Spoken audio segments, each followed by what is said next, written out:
भीड़ की जहाँ तक बात है तो समस्त नवगछिया अनुमंडल के जितने लोग भी रहते ही हैं, जहाँ तक आपने कहा किस किस जिले से लोग आते हैं, तो हमारे यहाँ पे इस विश्व सामूहिक विवाह महोत्सव में लगभग 5-6 जिला के लोग यहाँ आते हैं। और हम सभी तेतरी ग्रामीण वासी सहित मैया की कृपा के साथ साथ पूरे जितना नवगछिया अनुमंडल के लोग हैं, भागलपुर जिला का है, सभी का इसमें सराहनीय योगदान रहता है। हम लोग चाहते हैं कि ये निरंतर जो है 25 से 50 होते रहे, ताकि बिहार सहित पूरे भारत में हमारा तेतरी दुर्गा मंदिर और नवगछिया का नाम पूरा लहराए। बस यही मास्टर विश्वास रखते हैं। नाम परिचय? मेरा संतोष मेहता नाम हुआ, नवगछिया में। सबसे सर्वप्रथम तो 25 जुड़ों का यहाँ पर निःशुल्क शादी होता है। शादी में लगने वाला जो भी मूलभूत चीज़ें होती है वह सारा चीज़ें संस्था के द्वारा उन लोगों को उपलब्ध कराया जाता है। और फिर अभी तक जो हम लोग तीसरा संस्करण तक किए हैं, तो वहाँ पर जो भी सामान हम लोग का सामाजिक सहयोग से पूरा होता है, जैसे कि लड़कियों को स्वरोजगार के लिए हम लोग सिलाई मशीन देते हैं, और भी जो घरेलू ज़रूरत की वस्तुएं होती है, जो घरेलू दिनचर्या की वस्तुएं हैं, जैसे बर्तन, राशन का सामान, लड़की का श्रृंगार का सामान, ये सब हम लोग प्रयास करते हैं कि पूरा करके उनको दिया जाए। लड़का का कपड़ा हो जाए, लड़की का कपड़ा हो जाए, यह सब चीज़ें हम लोग देते हैं। और कोशिश करते हैं कि यह शादी समारोह एक ऐसा मिसाल बने कि जो लोग इसके पीछे खुद ब खुद आए और इसको सहयोग दें। आज हम 25 कर रहे हैं, करीब 250 करने में हम सक्षम हो, ऐसी व्यवस्था करने का कोशिश हम लोग करते हैं। आप अपना नाम परिचय? सबसे पहले रजिस्ट्रेशन करते हैं। 25 वरवधू जिनका यहाँ पे 17 अप्रैल को शादी संपन्न होना है, वैसे लोगों को हम लोग चिन्हित करते हैं। सबसे पहले हम लोग यहाँ पे दिव्यांग की प्राथमिकता देते हैं। उसके बाद जो अनाथ हैं, जिनके इस दुनिया में माँ बाप नहीं है, ऐसे लोगों को प्राथमिकता देते हैं। उसके बाद जो आर्थिक रूप से कमजोर है, ऐसे वरवधू को हम लोग चिन्हित कर रजिस्ट्रेशन कर पूरी प्रक्रिया से हम लोग ऐसे लोगों को प्राथमिकता देते हैं। तो इन लोगों की जो टीम बनाते हैं, तो ये अपना टीम जाती है गाँव-गाँव या फिर वहाँ से किन्हीं के माध्यम से आपको मैसेज आता है? बहुत अच्छा आप प्रश्न किए हैं। सबसे पहले हम लोग रजिस्ट्रेशन करते हैं। रजिस्ट्रेशन करने के दौरान भी हम लोग देखते हैं उनकी स्थिति क्या है, सारी कागजात हम लोग लेते हैं। उनका जो भी प्रक्रिया होता है, हम लोग ऑफिस जहाँ पे हम लोग अभी बैठे हैं, यहाँ पे पूरी प्रक्रिया करते हैं। प्रक्रिया होने के बाद हम लोग एक जांच टीम बनती है। उनके गांव जाकर उनकी जो स्थिति है, उनकी जो वास्तविक स्थिति है, उनसे अवगत हम लोग होते हैं। वास्तविक में वो मदद करने लायक है या नहीं, तो फिर हम लोग को हम चिन्हित करते हैं। रजिस्ट्रेशन शुल्क भी रहता है? रजिस्ट्रेशन शुल्क निःशुल्क है, पूरी व्यवस्थाएं यहाँ पे निःशुल्क दी जाती है। और अभी तक जोर शोर से जो कार्यक्रम हो रहा है, तो क्या क्या कार्यक्रम अभी वहाँ पर हो चुका है, प्रोग्राम क्या क्या व्यवस्थाएं हो चुकी है और किन किन चीज़ों की व्यवस्था करवाई जा रही है?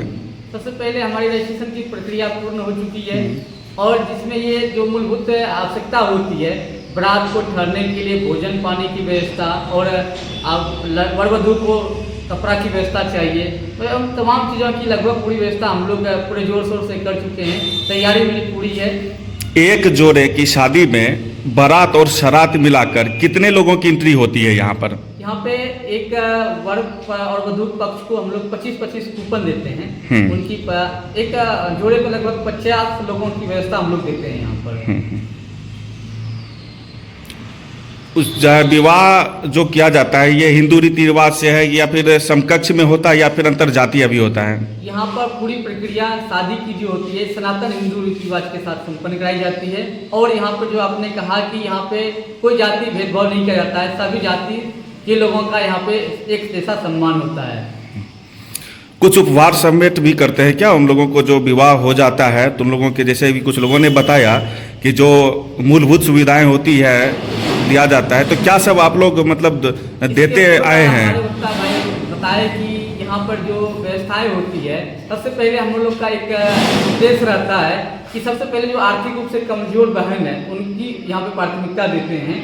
तो शादी होने के बाद वो भटके नहीं, उनको एक रोजगार का अवसर देने का प्रयास करते हैं। उनको एक सिलाई मशीन भेंट करने का प्रयास करते हैं, ताकि शादी होने के बाद वो अपना रोजगार कर सके। काफ़ी एक्सपेंस होता होगा इनमें, तो इसका जरिया कहाँ से आता होगा?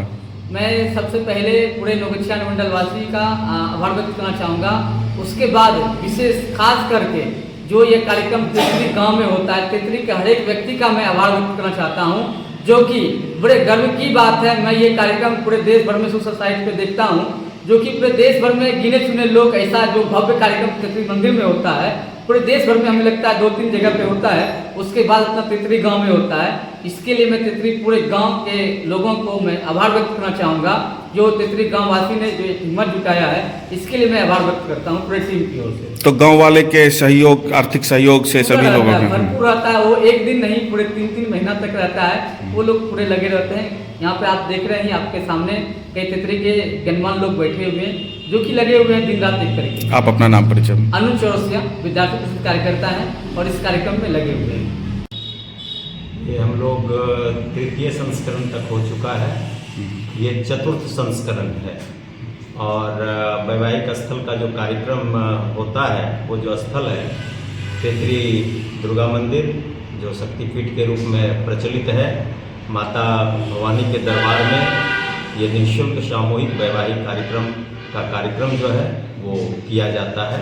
ये चतुर्थ संस्करण है और इसमें हम लोग प्रथम संस्करण से लेकर के चतुर्थ संस्करण तक पहुंचने में अभी तक इस कार्यक्रम में विशेष करके हम लोग ये प्रयास करते हैं कि जितने भी हमारे आर्थिक रूप से कमज़ोर वर्ग के कमज़ोर परिवार के सदस्य हैं, उनका वैवाहिक जीवन में प्रवेश यहाँ पर हो।